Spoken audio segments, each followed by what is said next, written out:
Okay, Hugh, you're good. Okay, great. So yeah, Ben, if you want to, go over a little bit about what the general blockchain is, then I can dive in and we can start discussing smart contracts. Yeah, I'll just do a brief touch on blockchain. Blockchain technology, how I frame it for most people is traditionally we're very used to having third parties. So in the case of your bank being a third party or Equifax being a third party, the third party system was created as an intermediary to help exchange funds or help create transactions in a fair, equal environment. Now, the concept when it was developed was great, but what we've found is that third parties traditionally are security holes. We've seen this with Equifax. We've seen this with other banking institutions. These companies are honeypots today for any kind of hackers that are looking to gain access. The blockchain technology is really interesting in the sense that that power of the third party is spread out across millions of people in the sense that the blockchain ledger, rather than being held by one third party, is held by everybody. So everybody has a copy of the ledger. And for the blockchain network to go down, you would have to take down the entire network, which means millions of computer units and hosting providers to take down the blockchain network. So at a high level, what this means is it's incredibly secure. The transactions in regards to how you exchange funds and money is real time, incredibly fast, and again, incredibly secure. And we can dive in further if there's questions after, but just at a high level, what blockchain is and why it's gained so much popularity. Great. Yeah, I think it's worth noting as well that smart contracts actually predate blockchain. They even predate the internet or the mass adoption of the internet. So the concept of smart contracts has been around for about 20 years. The term smart contract was coined in 1994 by a computer scientist and legal scholar called Nick Szabo. And he defined smart contracts as computerized transaction protocol that executes the terms of a contract. So Szabo envisaged smart contracts before the internet, let alone blockchain, was widely used in society. So but while that's the case, the advent of blockchain has finally has provided the enabling technology to actually make smart contracts take shape on a mass scale.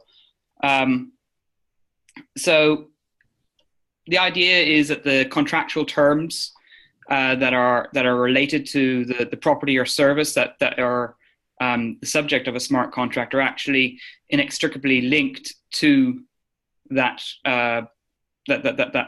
contract. So let me give you an example that Szabo himself gave when he first wrote this paper of a car that's bought on credit. If the owner fails to make a payment, the smart contract would invoke a protocol that returns control of the cryptographic car key to the lender in a safe way. Not in the middle of a motorway or highway, but you'd hope it was once the car had stopped and was parked. Now this obviously makes it far more convenient and cheaper for the dealer selling that car to get his car back, rather than the traditional repossessing, sending someone out to pick the car up from front of their house. So that enables the dealer then to lower their prices, be more competitive, and so everybody in theory benefits, except for those who aren't going to make their payments, perhaps. Yeah. So and in 1994 this was all theoretical, but today this is actually possible. And the technology is progressing incredibly fast. I mean, and blockchain came around and smart contracts, like you said, finally became feasible to start deploying on.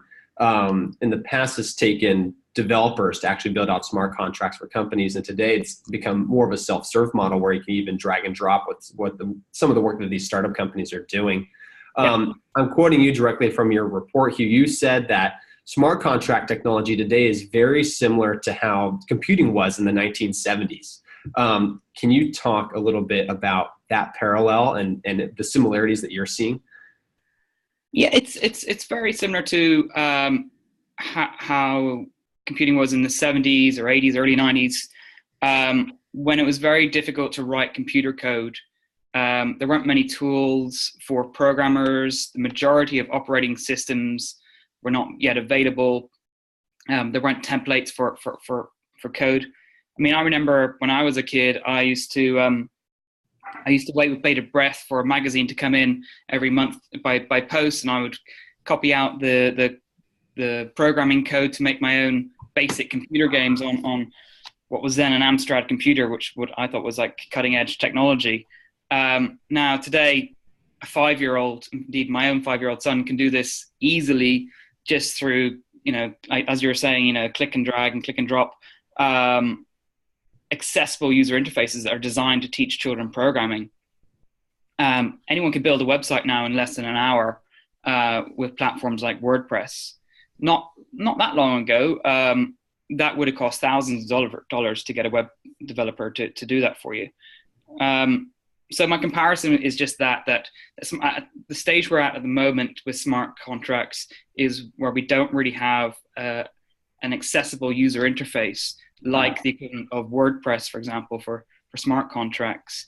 And this, in my view, represents a big opportunity for any providers out there who can develop it. And as you said, there are startups who are looking to do that now and are looking to go into that direction, but it's still early days. Yeah, there's a massive opportunity, and we'll kind of dive into some of those opportunities a little bit later in the discussion. You going through just at a high level what the smart contract technology does. It's obvious that there are benefits to the technology and using the technology in your company, but I'd like to get specific in regards to, can we actually state some of those benefits? What are the true benefits of using smart contract technology? So you have complete autonomy. You don't have you don't necessarily have to have any human intermediaries unless both parties agree otherwise, so that once a contract is initiated, it goes through to execution, and it's irrevocable. So that means there's no need for a third party to monitor events. There's no one needing to manage the transaction, act as a trusted intermediary. So you can let these things go on their own. The other benefit is, unlike legal language, they're unambiguous. It's binary. That removes the confusion, so all the parties know what they can do. It's also machine readable, so that it can be read in the blockchain. But I think most importantly, it enables non-linguistic sensory data to be worked into a contract. So, for example, GPS data can be worked into a contract. The temperature can be worked into a contract, or even just time. I mean, it's very hard to put time into a contract right now without someone there monitoring to make sure that that's happened on time and everything. So these can be built into the contracts and to the service and the product at the same time. Sorry, do you want to get? No, it's to that point. The smart contracts, they're like APIs in the sense that they can plug in to a number of different data sources and pull that data in. And so you use the car example earlier. It can be your thermostat in your house, if you have like a Nest security system, and Alexa. Anything can get pulled into these smart contracts. They're data funnels, and it's amazing what they can contain. Yeah, I think a big area for smart contracts is going to be the insurance industry. So if you're doing shipping insurance, for example, you want to know that your cargo of bananas, let's say, arrive at the right point. You could say, well, if the temperature of this container goes above this set temperature, or the air pressure goes above this temperature, then the contract's off. We're canceling that contract, and it happens automatically. And those sensors can be built within a container, for example. That's just one example, but there's lots of different examples where the data feeds can be built into the contract itself, something that's not really possible with the standard legal contract. Yeah. So there's a lot of benefits with the technology, but I also want to flip the equation and talk about the weaknesses too. part of it, there's also just a general fear around using the technology as well. I mean, it's a little makes you a little uneasy when you think about all the data sources that can be pulled into a smart contract as well. So can we talk about just some of the weaknesses as well?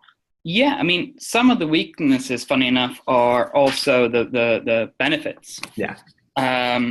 So currently, it might be written in computer binary code, and that's great because it's unambiguous, but it's only unambiguous for the smart contract itself and people who can understand computer coding. For if things break down and there's a dispute and you need to and you end up going to court with this, well, a judge isn't going to be able to sit through and go through lines of code to see where one thing happened or another that wasn't meant to be. And there's also potentially that even if both parties decide that they don't want this smart contract to go ahead, if there hasn't been a backdoor built into the system, you could end up executing a contract even the both parties don't want to do it. I mean, that's all down to the skills of the programmers and the platform that they're using to build it. But there is once you let this thing out into the wild, potentially you can't tame it. Yeah. And the biggest weakness, I think, is currency. That smart contracts are built on the blockchain, so they only really work with cryptocurrencies. Now, the world is still working in traditional currencies. We still get paid salaries in our bank accounts. We pay for things with money that's backed by central banks for the vast majority of our things. But that's all changing. Those things will sort themselves out, perhaps as governments invest more in developing cryptocurrencies that fit with traditional currencies. Mm-hmm. Just related to government, there's a number of market drivers that are going to guide this technology, government being one of them. How do you see government today playing a role in being a driver for the technology? Well, the governments can set up, they can standardize the regulations around it. And at the moment, there's great uncertainty about the legal enforceability of a smart contract.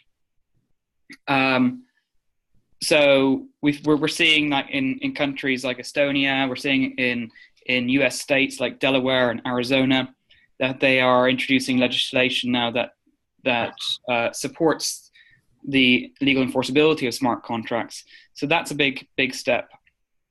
Other ways that the governments can do this is setting up R&D funds for companies that will enable them to experiment, try things out, gives funding to businesses that wouldn't otherwise have the resources to invest in something for them that is a nice to have or a bit fanciful. But if they have that money that will cover the initial R&D costs, then that would help them. Yeah. Do you think, in your report, you talked about just European Parliament in general. Do you think these members of the government honestly understand the blockchain and smart contract technology? I mean, just as an example, we just saw Mark Zuckerberg get up on Capitol Hill, and many of the representatives didn't even know how Facebook worked and operated. So a question in the back of my head is like, do they honestly, as they're making these moves and supporting this technology, do they understand all the implications and the benefits and the costs? Yeah, I mean, I watched that as well. That was just excruciating seeing. Yeah. Them asking, what's the difference between Twitter and Facebook and things like that. Yeah.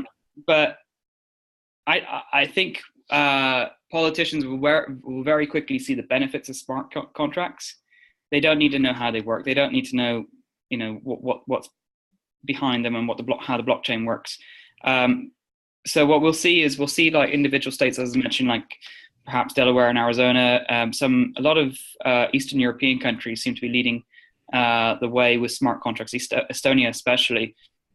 Now, once we can see some useful, hard, concrete case studies here where it's benefited economic growth or otherwise, then you can be sure that those politicians will jump onto smart contracts and be pushing smart contracts if it's going to make their economies more efficient, or if it fits in with their political positions, whatever those may be.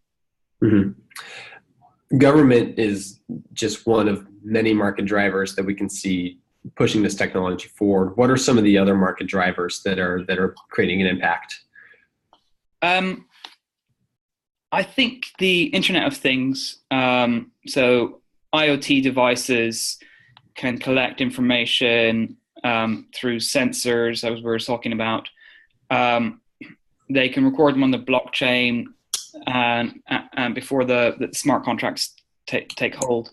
And for smart contracts to work, they need reliable, authoritative data feeds. And IoT devices will be one of those feeds, or one of those sources for that data.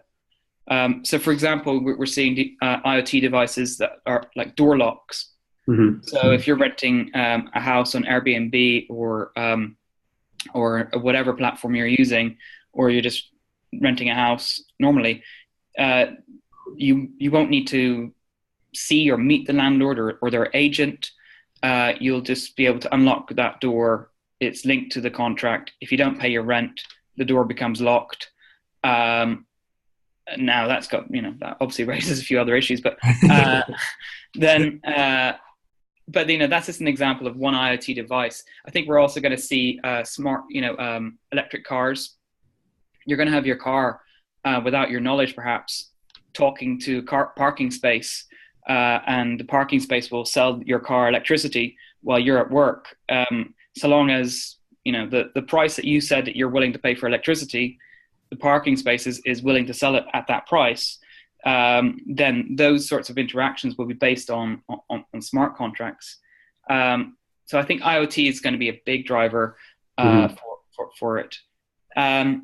The other side of things is just that consumers now don't like long supply chains. We've become used to dealing directly with wholesalers, directly with manufacturers, and the appetite for dealing with middlemen isn't there anymore. And smart contracts is very much about doing away with intermediaries. Yep, absolutely. No, very, very good points. There's a consistent theme here as you're going through the drivers and what the technology does, and the theme in the back of my head is automation. How is this technology going to impact the job market? And it's a huge question, and it's come up many times, and it's very popular in the media right now. But let's you and I discuss that a little bit. Like, how do you foresee this impacting the job market? I think different industries, different sectors, it's going to be totally different. I was just talking a minute ago about the smart lock. Well, if I was an estate agent right now, and my business was my job was to hand over the keys and walk people to the front door, I would be a bit worried about my job.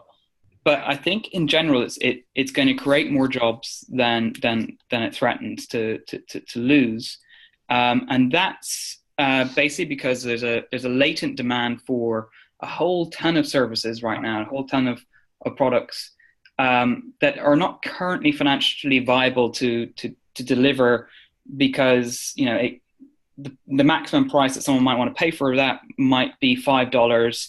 It costs $50 to actually deliver that product. So it opens up a big mass market and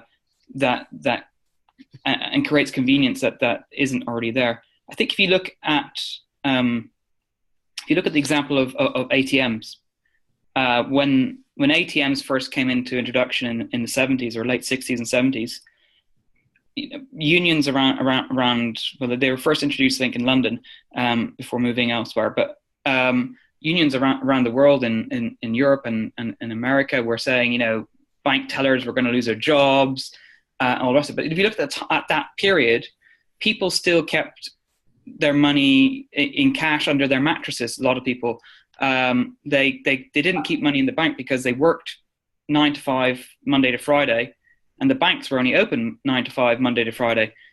So if they wanted to get their money out, they had to, take an hour out of their day to do that.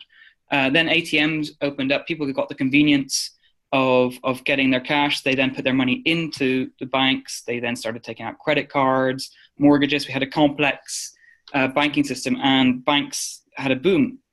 Now we're at the second stage of automation in the banking industry, where everybody that needs a bank account has a bank account. So the automation of the further automation, like online banking, is threatening jobs. But for a lot of industries, they're not at that stage. They're still at the 70s, where there's a massive latent market of people who want their services, but for whatever reason, it's too expensive or it's inconvenient. And that's where smart contracts has the potential to actually create jobs, in my view. Yeah, you almost spin out other almost new markets, new industries because of the smart contract technology in a way. Yeah, and I think in my report, I use the example of legal services. So if you need to employ a lawyer to write a contract for you, even if it's just a simple tenancy agreement or you're selling a product, well, that's going to, starting price of that is a few $100s to get your attorney to do that for you. If the starting price was $10, well, then people who don't use contracts at the moment would do it, and the risk, their risk would decrease because they would be protected by these sort of automation there.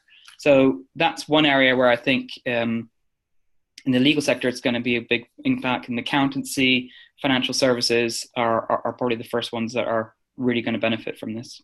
Yeah, and just related to like the job market and opportunities, the World Economic Forum forecasted that by 2025, blockchain technologies will hold 10% of the global GDP. So there already is a massive amount of opportunity and even more opportunity on the horizon. Can you share some of your thoughts in regards to what some of those opportunities may be? Yeah, I think the opportunities in the insurance sector is likely to be the first place that will implement it. It's quite a neat product. I think it's quite fun. It's the massive insurance company AXA Insurance. It has a sort of a dummy product, or it's not a dummy product. It's trialing a product. I was going to say piloting, but it's about aviation, so I didn't want to do a pun. But yeah, it's got a product that it's trying out called Fizzy, and it's a travel insurance product. So if your flight is delayed by over 4 hours, under European law, you need to get compensation somewhere between $250 or $500, I think it is, or euro actually. So what they've done is they've taken the data feed from air traffic control. And now the primary purpose of air traffic control is to fly planes safely and get them there on time. So in some ways, this is sort of data exhaust coming out of the air traffic control. And they feed that into a smart contract. And if your flight is over 4 hours delayed, it automatically triggers the smart contract to put the money into your account. So if you're getting off that flight and you're arriving in at 1 a.m. when you should have been there earlier, then that money will be there automatically to get a taxi or pay for a hotel if you need to, whatever it is. So that's an example, I think, in the insurance industry, and you can see that playing out in other types of insurance as well. Mm-hmm. Any other gold nuggets? Any other opportunities on the horizon that you foresee? So the financial services, I think, that there's a lot of potential there to increase. There's millions of transactions, but if you have to involve a broker each time, and you've had to set these things up, then it doesn't make certain financial transactions viable. So there'll be potential to do far more smaller value contracts. So that'll be interesting to see how that plays out. As I mentioned already, the legal services and real estate will be interesting because we've got such a backward conveyancing system or real estate transaction system at the moment that goes back over 100 years hasn't really changed that much, where things are put into, central registers in under government control. And there's for example, the co-founder of TechCrunch. Mm-hmm. He developed an app that he ended up buying. He bought a property in Kiev for $60,000. He paid in cryptocurrency, and he did that on the blockchain using a smart contract. There's others in Dubai, in California, and Vermont that are looking to do the same. So I think we could see that changing quite quickly. Although, it's worth remembering that a smart contract is not going to be able to tell you if there's a coal mine underneath your house or on a floodplain or something. So they have to be quite simple transactions at the moment, at least. Definitely in the current state that they are. Yes, exactly. The technology is already moving really quickly. We've seen companies begin adopting it. If I'm a company and I'm a CEO of a company, is now the right time for me to consider adopting the technology, or should I wait for the technology to get a little bit further along? What would you advise? I think now is certainly the time to do the groundwork. Okay. Groundwork, like the research and seeing if there's there for my company. Yeah, to sort of identify where smart contracts can be used, and start exploring how they might benefit the business. Is there latent demand? Are you serving all your addressable market at the moment?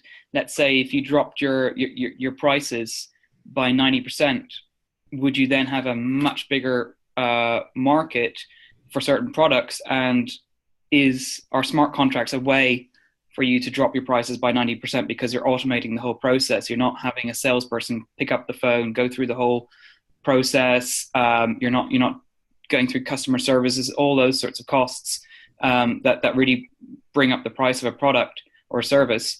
So explore where potentially smart contracts could benefit. But I mentioned before, there are downsides to smart contracts. So you have to avoid introducing smart contracts just for the sake of introducing smart contracts. There's still better ways of doing things. There's one application, for example, where you can do your car hire by smart contract. And there was a startup that tried this, but it failed because people were standing outside their car, the hired car, waiting for a code to come through on their phone. That was taking half an hour. It was raining. It just didn't work. There's nothing wrong with paying by credit card at the moment. You can do that on an app on your phone. You don't need an intermediary, but you also don't need a smart contract necessarily. So you do actually need a smart contract to take out the intermediary in this. If you don't need a smart contract to take out the intermediary in it, then there's still good grounds not to go for a smart contract. Yeah, just going off what you said, I recommend to companies just always just dip their toe in the water, set up a sandbox, work with your technology team if you have a technology team, and just start playing with the technology and seeing if there's a there for your company. But yeah, don't just pull the trigger and be a little trigger happy with the technology out the gate. Yeah. And I think, look for data sources, look for all that data exhaust that might be there. Your competitors might not realize that this data source, like for example, going back to the insurance company I was mentioning, other insurance companies probably didn't realize they could use flight traffic control data in that way. Finding those little nuggets of sources of data and identifying them now, and perhaps even buying the exclusive right to that data sources so that you're securing that as a unique area for your company is a good way to start the groundwork. Mm-hmm.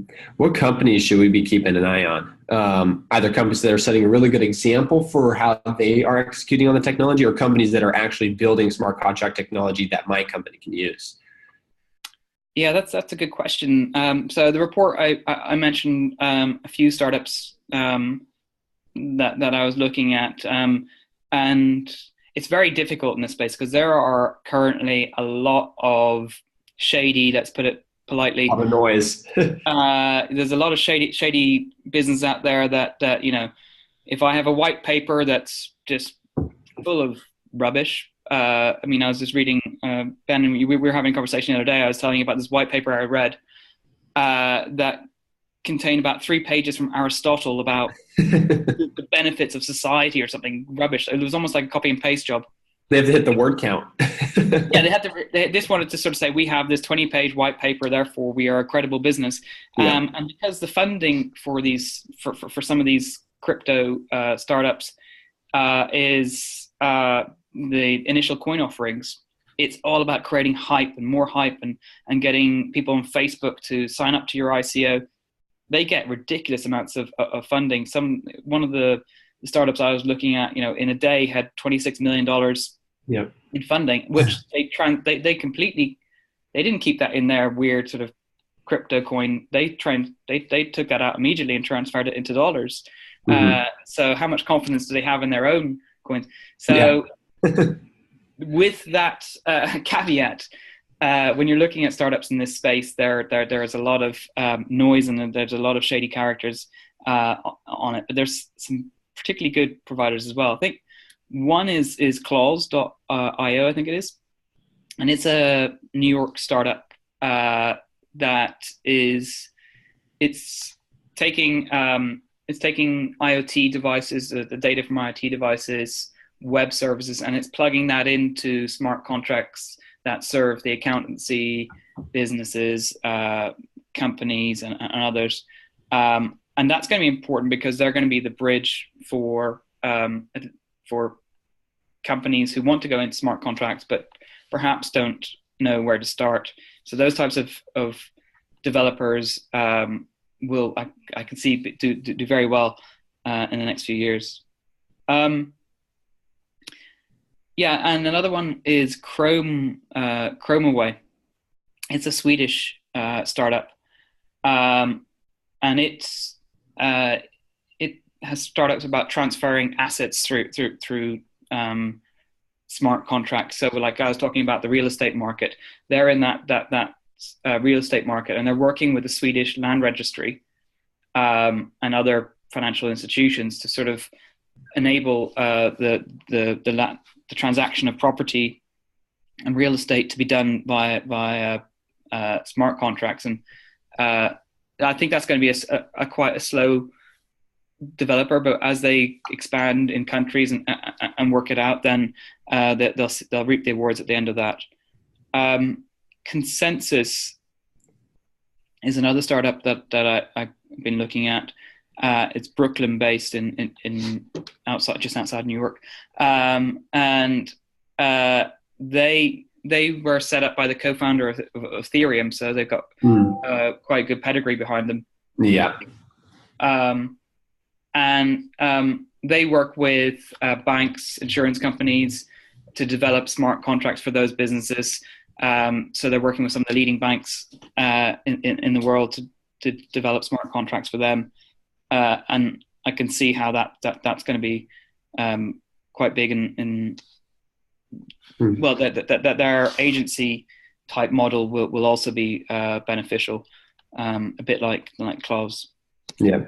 Going off something you said, Hugh, and just for folks that are interested in startup companies or looking for technology to work with, I'm not saying this is a fail-safe, but 2 things that I do that you kind of touched on. One, if they're backed by a company that has a pedigree like Ethereum, that's one trigger that says this company is for real, it's a good company, and likely has the right kind of support. The other one, in regards to breaking through noise and fraud, is look to see if the founders are see if the founders have put their personal label on it, their name, and they're forward-facing.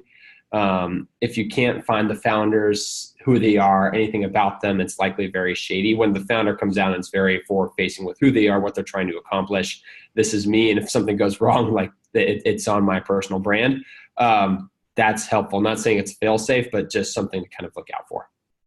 Yeah, I think also there's still a risk because there's a lot of providers out there who might have been related to the team that set up whatever platform and have the pedigree, but they just hire themselves out to stick themselves on their names on as advisors on some of these smart contract startups, and then they've got nothing to do with it. They're just there to give the project's credibility. Yeah. So Hugh, I want to make sure we leave a little bit of time for Q&A for folks, but I just want to end with any final thoughts that you may have for folks that are thinking about smart contract technology for their company and what they should be thinking about. Yeah, I think the crucial thing right now is to look for data sources, as I was saying, and if you have something that if you were to sell it for $10 instead of your current model, I mean, that might not work. You might not be able to make a profit selling it at $10 right now, but if you could sell 1,000 of them automatically in an automated way for 1,000 of them a day for $10, then that scale will drive profits. So yeah, start looking for data sources. Those things. What you want is data that has a legal consequence or a legal implication to a contract, and is objective and authoritative, so it can't be manipulated. You need to secure that, make sure that those data sources are secure, because what we're going to see is next is sort of a new type of hacking where the contracts themselves aren't hacked. It's the data feeds into them. So if it says, pay this guy $1,000 if it's raining on Thursday for whatever reason, it's an insurance product against rain. But if you manipulate that data feed to say, yeah, it is raining, even if it's not, then that would trigger the money to go into someone else's account. So the data sources have to be as secure as the contracts themselves. Yeah, very good point. Very good point. We're going to jump into Q&A here. We already have some good questions. For folks that want to ask questions on Zoom, there is a Q&A button that you can click and ask questions. So look for that and feel free to just write your questions in there. The first question, Hugh, that's come up is, what happens when things go wrong? The terms were not executed the way the parties anticipated. What is the dispute resolution process? So that is a very good point. It goes straight to one of the fundamental weaknesses of smart contracts. So there is currently, there isn't really a way to adjudicate on those. There's some startups. There's one called Jury Online, and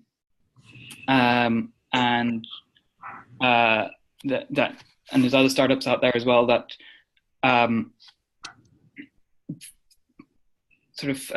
connect an adjudicator system to the smart contract. So when you sign up your smart contract, you say, if there's any disputes with this contract, we need adjudicators with expertise in computer programming or agricultural devices, whatever it is. And if there's a dispute, it's just one click and your facts get sent off to those adjudicators to assess. Now, whether that's going to work or not, I have my doubts, because part of the system that they have created is they incentivize jurors, or they also penalize jurors. So if the majority of the adjudicators don't go along with if a minority of the adjudicators don't go along with the majority, they get penalized and money gets taken off them. If they do, then they get paid. So that seems to be a bit of a strange system, which could incentivize people just to click along with the majority, even if they have doubts, even if they want to challenge the fairness. It also raises, they're not getting paid in real hard money. So they're usually paid in some obscure crypto coin. Mm-hmm. What type of adjudicator would be willing to be paid in cryptocurrencies? You have to question the types of adjudicators. They're not going to be professional adjudicators who've spent their career building up their adjudication skills. So I think there is something in it. I think it's a good idea to have this side adjudication system, but it just needs to be executed a little bit better, where perhaps the adjudicators are professionals, they're getting paid in real currency, and you can trust their opinion on it. Trust is the key aspect there. The next question, I like this question. Do programmers have liability if they don't program the contract the way the parties intended? I would thought so, yes. And they would also need to start considering getting professional indemnity insurance when they're doing this work. I mean, they probably already do, but they will definitely need professional indemnity insurance to cover their mistakes. Of course, they'll probably have so many caveats and everything else that exclude liability potentially. But yeah, I would have thought that if a programmer doesn't do it the way that they're supposed to, then they would be liable. Yeah, my thoughts exactly. And no more Q&As coming this far, but we have a question for all of you, which is we have a survey that you'll receive tomorrow. It has a question asking how you like this webinar and what you would like to hear from us in the future. We're going to be trying to do these once a month. And so please take that survey. It's incredibly helpful for us. And we would greatly appreciate your thoughts on what we should be discussing next and what's top of mind for you. So please be sure to take that if you can. Hugh, I want to thank you for jumping on the phone with me. Always a really good time and always amazing to have these discussions. I also just want to touch on for folks that we have Outsell's leadership community for any CEOs that want to know how technology like blockchain and smart contracts impact their company specifically. These are the kinds of questions we answer. It's an exclusive peer-to-peer group of really top-of-mind executives. And if you have any questions around that, please reach out to us. And so thank you, everybody, for listening. Hugh, any final thoughts before we sign off here? No, I just think that this is an area that's full of opportunities, especially for information providers. Yep, I as well. So thanks again, everybody. Hugh, great discussion, and we'll talk to everybody soon. Thank you. Thank you very much.